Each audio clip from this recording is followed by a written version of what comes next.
హైదరాబాద్ లో కన్సల్టేషన్ మరియు 3,500 రూపాయల colour Doppler test AVIS hospitals లో ఉచితంగా పొందండి.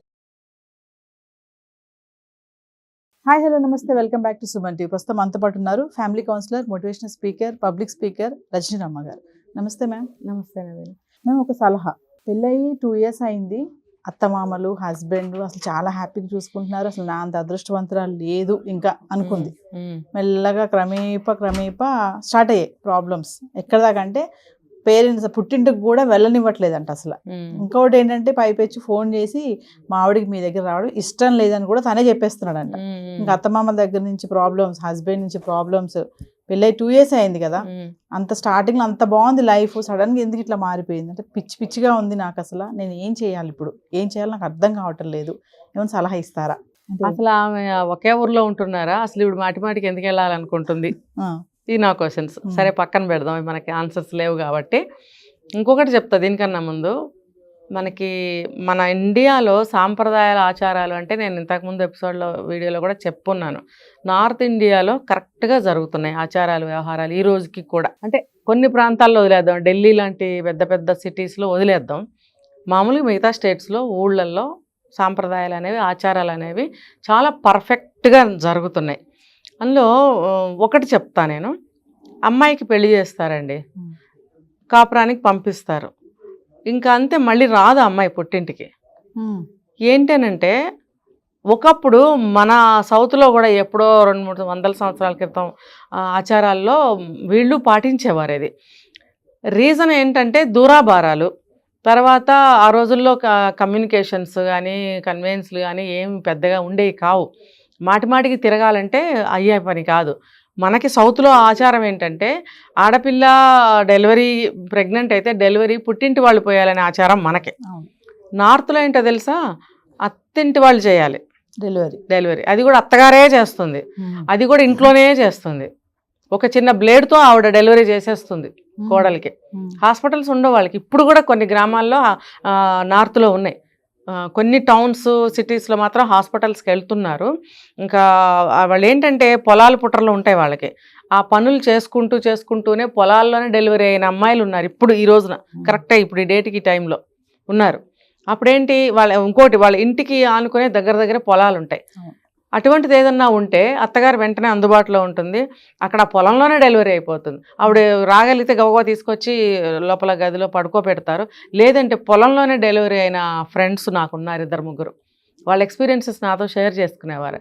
ఏంటంటే చెరుకు ఉంటుందా, చెరుకు తోటలో వాళ్ళు ఎంత ఆస్తిపరులైనా సరే వీళ్ళు కూడా ఒక కూలీగా పనిచేస్తారు. ఇంట్లో మెంబర్స్ 4 ఉంటే 4, 5 ఉంటే 5, ఎంతమంది ఉంటే అంతమంది. ఆ పొలంలో ఒక 5 కూలీ తగ్గుతుంది అనమాట వీళ్ళకి. వీళ్ళు కూడా కూలీలతో సమానంగా కూలి పని చేస్తారు. మా పొలం కదా, మా పంట, మేము దగ్గర ఉండి అజమాయిషీ చేసుకున్నట్టు ఉంటుంది, మా కూలి మేము చేసుకున్నట్టు ఉంటుంది, మాకు డబ్బులు మిగులుతాయి, మాకు బాడీకి ఎక్సర్సైజ్ మిగులుతుంది. ఇంకొకటి ఏంటంటే బాధ్యత పెరుగుతుంది, అందరికీ సమానమైన బాధ్యతలు ఉంటాయి. ఇంకొకటి, ప్రెగ్నెంట్ అయిన కోడలు ఇంట్లో కూర్చోడానికి లేదు. అంటే ఒక కోడలు అనే దృష్టి కాదు, ఆ అమ్మాయి కూర్చుంటే ఆరోగ్యం పాడవుతుంది కదా, ఆమె తిరగాలి. తిరిగి మామూలుగా అందరూ ఎలాంటి పనులు చేస్తున్నారో ఆ అమ్మాయి డెలివరీ అయ్యే క్షణం వరకు కూడా పొలాలు ఉంటే పొలం పనులు, పొలాలు లేకపోతే ఇంటి పనులు చేస్తూనే ఉండాల్సిందే. నాకు నా ఫ్రెండ్ షేర్ చేసిన ఎక్స్పీరియన్స్ ఏంటంటే, చెరుకు తోట కోయడానికి వెళ్ళింది, పక్కనే ఇల్లు. చెరుకు తోట కోస్తూ 2 కాళ్ళ మీద కూర్చొని చెరుకు కట్ చేయాలి. కట్ చేస్తున్నప్పుడు ఆమె వంగి ఇటు ఇలా కొయ్యాలి కదా, ఇటు ఇలా కొయ్యాలి చెరుకుని. కొడవలు పట్టుకుని కోస్తారు, దీంతోనేమో చెరుకు అది పట్టుకుంటారు. ఇలా కోసేటప్పుడే ఆమెకు డెలివరీ అయిపోయింది, బేబీ బయటకు వచ్చిందంట. ఆవిడకి అసలు ఏమీ తెలియలేదు, పెయిన్స్ కూడా. అంటే అంత సునాయాసంగా డెలివరీ అవటానికి గాను వాళ్ళు అలాగా అన్ని పనుల్లోనూ ఇన్వాల్వ్ చేస్తారు. నేను పడుకుంటాను, నాకు తలనొప్పిగా ఉంది, వామిటింగ్ అవుతుంది అనే క్వశ్చన్ ఆ కోడళ్ళు కూతుళ్ళు ఎవరు రైజ్ చేయరు, వీళ్ళు కూడా కన్సిడర్ చేయరు. వాంతి అయితే వాంతి చేసుకుని వెళ్ళి పని చేయంటారు. నాకు తెలుసు, నేను చాలా సంవత్సరాలు ఉన్నాను కాబట్టి చూశాను కూడా కళ్ళతో. నా ఫ్రెండ్ డైరెక్ట్గా నాకు షేర్ చేసిన విషయాలు కూడా ఇవి. అయితే 3 పిల్లలు పుట్టినప్పుడు 3కి అలాగే అయింది నాకు అని చెప్పింది తను. అంటే ఎంత వాళ్ళు సిస్టమేటిక్గా ఉన్నారో చూడండి. ఇప్పుడు మనకి ఇక్కడికి వచ్చేటప్పటికి ఆచారాలు అలా ఉండవు. వాళ్ళు డెలివరీ అయితే పిల్లలు పుడితే కొద్ది రోజులు అయిన తర్వాత వాళ్ళ తల్లిదండ్రులు చూడటానికి వస్తారు. వచ్చినప్పుడు ఎలా వస్తారంటే ఒక పెద్ద వెహికల్ నిండా అన్ని తీసుకొని వస్తారు వాళ్ళకి ఇవ్వడానికి, సారే అంటాం కదా మనం. అలా ఇన్ బిట్వీన్ కూడా ఎప్పుడైనా అమ్మాయిని చూడటానికి వస్తే కూడా మొత్తం అన్నీ వాళ్ళకి ఏదైనా బిజినెస్లు ఉన్నాయి, పొలాలు ఉన్నాయి, లేకపోతే ఏమీ లేవు, డబ్బులు పెట్టైనా సరే అన్నీ కొని బండి నింపుకొని తీసుకొచ్చి ఇచ్చి ఒక అరగంట గంట కూడా ఉండరు, ఒక అరగంట ఒక 40 నిమిషాలు అట్లా ఉండి పరామర్శించి మళ్ళీ వెనక్కి వెళ్ళిపోతారు. మంచినీళ్ళు కూడా తాగరు, అమ్మాయిని ఇచ్చిన చోట నీళ్ళు కూడా తాగమని చెప్తారు వాళ్ళు. అది ఆచారం. ఒకప్పుడు మన సైడ్ సౌత్లో కూడా అలాగే ఉండేదట. కానీ రాను రాను రాను రాను మనం సౌత్లో బాగా అడ్వాన్స్ అయిపోయి ఇప్పుడు ఎక్కడికి తేలామయ్యా అనంటే ఒకే ఊళ్ళో ఒకే సందులో సంబంధాలు చూసుకోవడము, లవ్ మ్యారేజ్లో చూసుకుని పెళ్లి చేసుకోవడము, ఇంకా రాకలు పోకలు ఎక్కువ అవ్వడము, వెళ్ళనివ్వకపోతే గొడవలు పడటము, సరే వెళ్ళనిస్తేనేమో కష్టమాన అక్కడే ఉండటము. నాకు ఇంకొక కేసు చెప్తాను, దీంట్లోనే సమాధానాలు దొరుకుతాయి మీకు. పక్కనే తల్లిల్లు పక్కన కూతురిల్లు పక్కన, తన సంసారం తను చేసుకోవాలి కదా, ఇక్కడ పిల్లలు ఉన్నప్పుడు ఇక్కడ ఈ ఇల్లు చక్కబెట్టుకోవాలి, ఒక పని మనిషిని పెట్టుకో, ఇల్లు వాకిళ్ళు శుభ్రం చేయించుకో, టైంకి నువ్వు వంట చేసుకో, పిల్లలకి పెట్టుకో, తను ఏదో జాబ్ చేస్తే జాబ్కి వెళ్ళు. కానీ తను ఏం చేస్తుందంటే నిద్ర లేగవంగానే ఫస్ట్ తలుపు తీసుకుని వాళ్ళ అమ్మగారింటికి వెళ్తుంది. పక్క 2 పోర్షన్లు అవతలే అనుకోండి, లేకపోతే ఒక 10 అడుగుల దూరం అనుకోండి, అక్కడికి వెళ్ళిపోతుంది. ఆమెతో పాటు పిల్లలు వెళ్ళిపోతారు. అక్కడే స్నానాలు, అక్కడే డ్రెస్సులు మార్చుకోవడం, అక్కడ వాళ్ళ అమ్మ వండి వీళ్ళకి పెట్టాలి, అక్కడి నుంచే క్యారేజీలు కట్టుకెళ్ళడము. మళ్ళీ మధ్యాహ్నానికి వస్తారు, వచ్చినప్పుడు ఇంటికి రావాలి కదా, మళ్ళీ అక్కడ అమ్మమ్మ దగ్గరికి వెళ్తారు. వెళ్ళినప్పుడు ఆవిడ వండి పెట్టాలి మళ్ళీ వీళ్ళకి. ఇది ఏ భర్త సహిస్తాడు? మాటికి ఇలాంటి భర్తలు ఏం చేస్తారంటే నువ్వు పుట్టింటికి వెళ్ళటానికి వీల్లేదు అని అంటారు. సరే, ఇదో కేటగిరీ. ఇంకోటి మీరు అడిగిన క్వశ్చన్లో నుంచి ఏంటంటే కొంతమంది పుట్టింటికి అస్తమానం వెళ్తుంటే వాళ్ళు ఏదో ఒకటి చెప్పి చెడగొడతారు, మాకు అనుగుణంగా తయారు కాదు. ఇది ఒక యాంగిల్లో కరెక్టే, కానీ కంప్లీట్గా బంద్ చేసి క్లోజ్ చేసి అమ్మాయిని కట్టేసినట్టు ఉంచడం తప్పే. అంత ఇప్పుడు రోజులు మారిపోయినాయి, అవసరాలు మారిపోయినాయి కాబట్టి అంత రిస్ట్రిక్షన్ పెట్టకుండా ఎప్పుడైనా వెళ్ళమని చెప్పచ్చు. దానికి ఏమైనా కండిషన్స్ పెట్టుకోండి, 1 రోజు ఉండరమ్మా, 2 రోజులు ఉండరు. ఊర్లో అయితే వేరే ఊరు అనుకోండి, 1 వారం రోజులు ఉండరమ్మా అనాలి. కంప్లీట్గా బంద్ కూడా చేయకూడదు. ఎందుకంటే చెడగొట్టే వాళ్ళు ఇంటికి వెళ్తేనే చెడగొట్టరు, ఎలా అయినా చెడగొడతారు. చెడగొట్టే తల్లిదండ్రులు కానీ, తోడబుట్టిన వాళ్ళు కానీ, చుట్టాలు కానీ, ఎవరైనా కానీ మనం వెళ్తేనే చెడగొడతారా? అలా ఏముండదు, ఎలా అయినా చెడగొడతారు.